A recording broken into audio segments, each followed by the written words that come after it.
So I kind of wanted to do just like a quick fun video of ATVs that I grew up with as a kid, and things that I rode in the past in the 80s and stuff like that.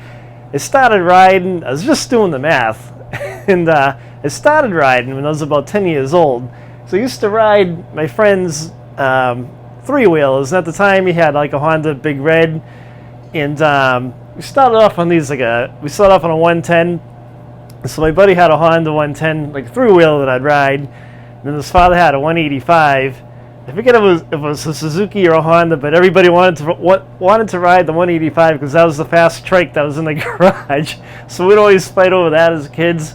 But we rode those things for a while, and that's what we learned how to ride on. We learned how to ride on three-wheelers because there weren't any four-wheelers at the time.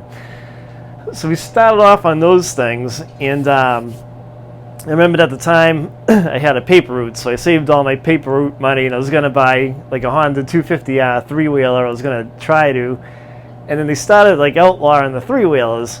So what I ended up with is one of these. I had bought a Honda 200 SX. Wasn't as great as obviously the 250 four-stroke. It's kind of slow, but at the time, for what it was, the time period, early 80s, was somewhat fast to being, you know, a kid.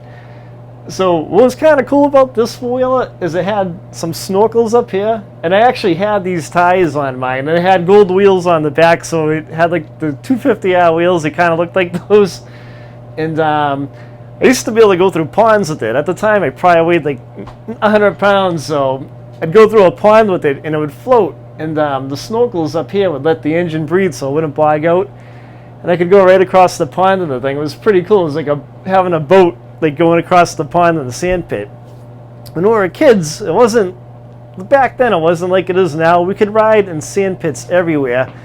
We used to ride out of my driveway. I was the only kid with an ATV. All my other buddies had dirt bikes back then. So we'd drive 3 miles on the road, go through the back of a school, through the woods, we'd get chased, go into the sand pit. And once we were in the sand pit, we were home free. Nobody would ever bother us in the sand pit. So in '86, Honda came out with the TRX 450R four-wheeler. It was around that time. I think it was the government. They said, you know, no more three-wheelers. Guys are getting hurt on the Tri-Z, the 250R trike, the Takati 3, the pretty fast trikes. So they were like, enough of that, enough three-wheelers, let's go to something a little more safe. And that's how when the four-wheelers came out.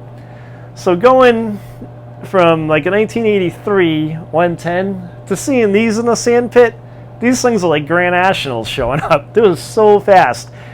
What was awesome about like the two-strokes, it sounded like my friends had a bunch of these things. It sounded like a pack of bees going down the road. They were so loud, they're awesome.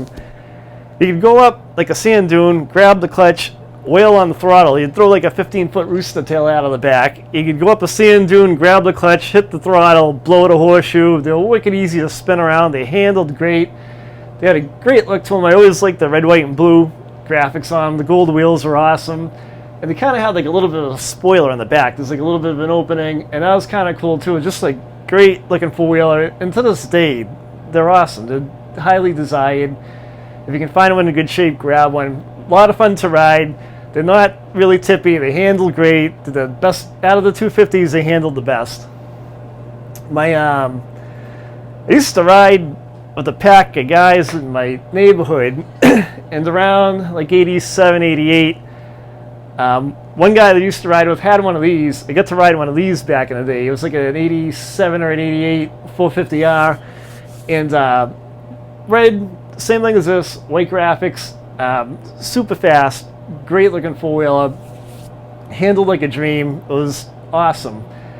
So I rode with 3 brothers. One of the brothers had one of these, and then the other brother had like an 87 Takati 250 Takati 4. It was a 250 Takati 4, and I get to ride one of these back in the day. This thing was fast as hell. It was the fastest of the 250s, and it was tippy. So I think the top speed was around 73, 74 miles an hour on them, which is a little bit faster than the 250R, the Honda 250R, and the Suzuki Quad Racer.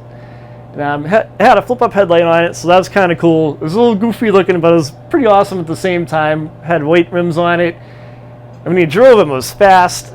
and it didn't handle like the Honda 250R did. So when you got into a corner and you went to grab the clutch, hit the throttle, you had to really plant your ass on one side of the tire so it wouldn't come up on you and flip. You had to really plant the thing down there. But if you knew how to ride it, it was pretty good. It was like trying to tame a freaking bucking Bronco.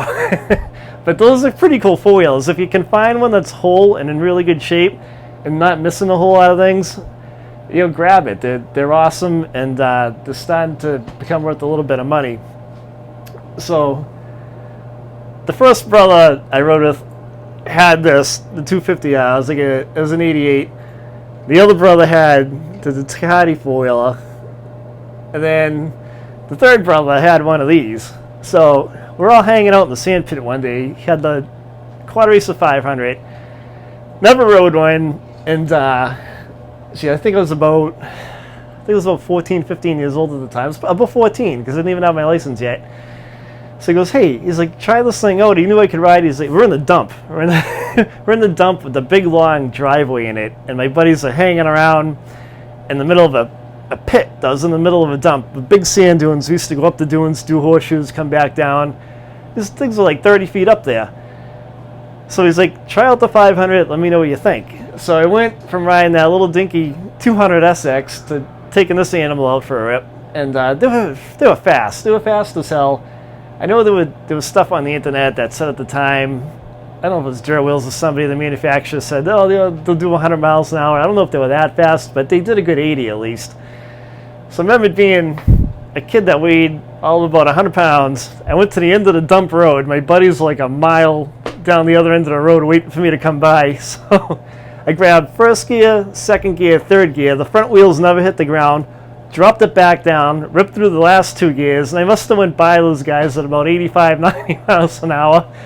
That was the last time I ever rode one of these. I'd like to get one just to kind of have it on the side. But I get off that thing and I shook for like a half an hour like a leaf. It scared the shit out of me. The thing was so freaking fast. And at the time that it came out, I mean, we're talking about like the mid-80s, when these things came out, it was like game over for everybody. It was the fastest four-wheeler out there. And they handled pretty good. So I'd like to kind of add one, grab one if I could. Just kind of keep it to the side, so if I can ever find somewhere to ride the thing, I could take it out once in a while. But I got the Suzuki King Quad right now. I know it's four-wheel drive. It's okay, but we ride up in New Hampshire. There's no more sand pits to ride in, so kind of stuck with riding like four-wheel drive stuff. And it's a different animal. It's not the same speed. It's not a sport bike, but it's a different kind of fun.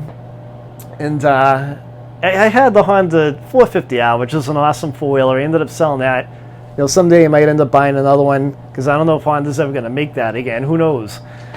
With everybody buying, side-by-sides and four-wheel drive stuff. But, it's kind of like, should I give up the 450i? I didn't really want to sell it, but we ride like 200 miles in a day or a couple days through the woods in New Hampshire.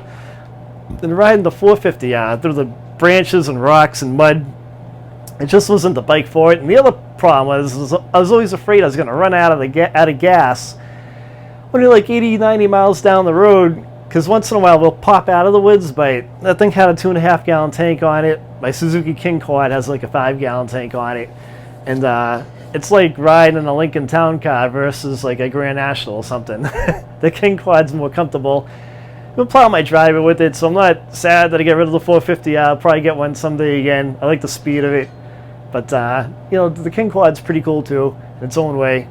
But I just kind of wanted to touch on some of this stuff and kind of tell you like some of the fun stories I had, my experiences of riding some of these things, like the Ducati 4. That thing was unbelievable. They were rare back in the day. You hardly ever. I only knew one kid that owned a Ducati 4, and it was my buddy. It's the only one he ever saw, and it's the only one he ever rode. It was a lot of fun. The quad racing was unbelievable too, and obviously, the Honda 250, the TRX 250, hands down best handling 250, fast. You can't beat them.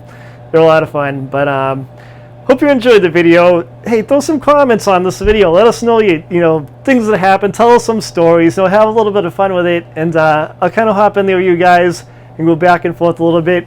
And we want you to kind of interact with the channel a little bit. If you like the video, give it a thumbs up. And don't forget to subscribe to the channel. Thanks for watching, guys.